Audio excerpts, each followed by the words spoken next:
Okay, let's just jump right into this. There's a really powerful idea we're going to tackle today, and it's summed up perfectly in these two Swahili words, Acha Kuzingua. It basically means stop messing around. Because you see, the source material for this explainer says God is calling every single one of us to preach. And the big question we have to ask ourselves is, are we actually doing it, or are we, well, messing around? I mean, think about that for a second. Right from the very beginning, this message was built to go global. This wasn't some little secret meant to be kept in a quiet corner. The master plan, laid out right here in Romans, was always for the entire world. The sound was meant to echo to the ends of the earth. So this throws that challenge right back at us, doesn't it? The call has been made. It's not a past tense thing, it's happening right now. And that puts the ball squarely in our court. The real question isn't, is God calling? The question is, what are we doing about it? And this is where we might need a major mindset shift. Because according to the source, this call to preach, it isn't some polite suggestion. It's not a career path for a handful of professionals. No, it's presented as a core, non-negotiable part of what it means to live a life of faith.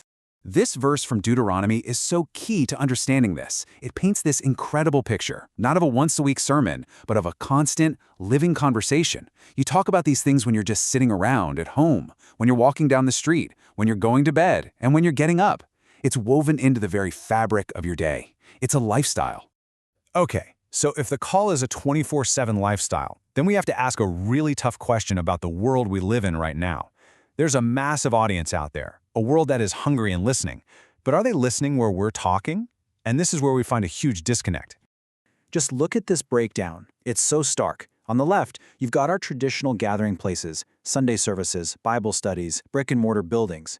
But look at the right column. That's where the eyeballs and the attention actually are. Social media feeds, streaming services, and the glowing screens in their hands. The audience has moved, and if we want to reach them, we have to bridge that gap. And this verse just nails the urgency of it all. Paul lays out this perfect, logical sequence. How can people believe if they've never even heard the message? And how are they supposed to hear if no one is speaking? The entire chain depends on that one critical link, a preacher. Somebody has to open their mouth and speak.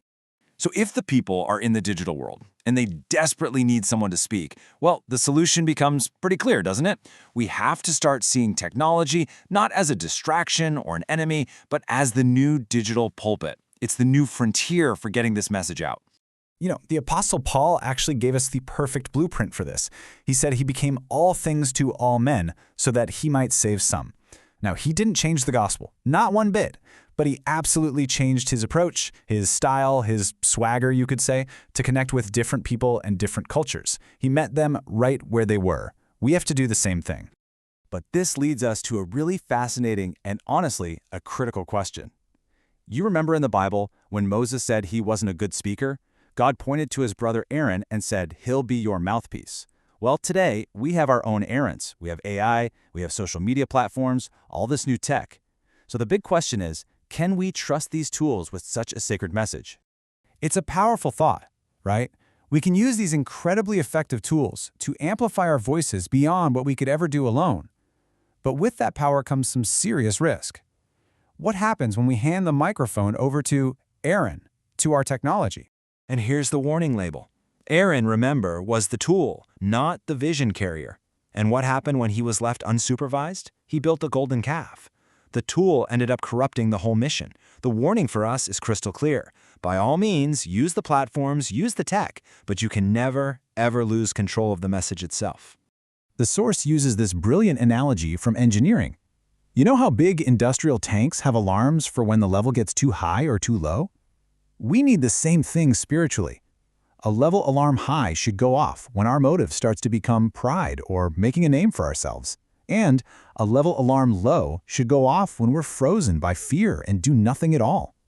And the control system that keeps us in that safe zone, it's discipline. Spiritual discipline is what protects the purpose.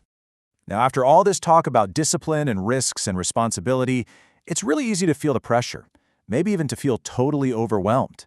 You might be sitting there thinking, but what would I even say? And this is where the whole thing pivots from our effort to a divine promise. You are not in this alone. This is the direct answer to that fear of not being good enough.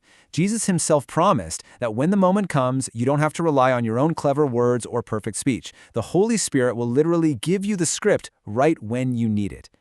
And this verse from Matthew makes it even more powerful. It's not even you speaking at that point, but the Spirit of God speaking through you. I mean, that just reframes the whole task, right? You're the vessel, you're the microphone, but God brings the power and the words. So it all comes down to this simple partnership, this final alignment. What do you say? Simple. It's God's message, not your opinion. How do you say it? You use the tools He's given you, your errands, or your own voice. And when do you say it? This is maybe the most important part. You have to be led by His timing. And all of this brings us to the final, unavoidable conclusion. All the pieces are on the table now. The need is obvious, the tools are in our hands, and the promise of divine help is rock solid. Let's just state the facts. Reality check number 1. The world has changed. The way we communicate, the way we connect, the way we live, it is fundamentally different. This isn't up for debate. It's just a fact. Reality check number 2. Because the world has changed, the platforms have changed. The Old Town Square is now a social media feed. The pulpit is no longer just made of wood. It's in the palm of your hand. But amidst all of that chaos, all of that technological and cultural upheaval, there is one thing that has remained absolutely, unshakably the same: the call. The original command has not changed one bit. There is only one call. It is the same yesterday, today, and forever. And it's more urgent right now than it has ever been. And so, we end right where we started, with that direct, powerful command.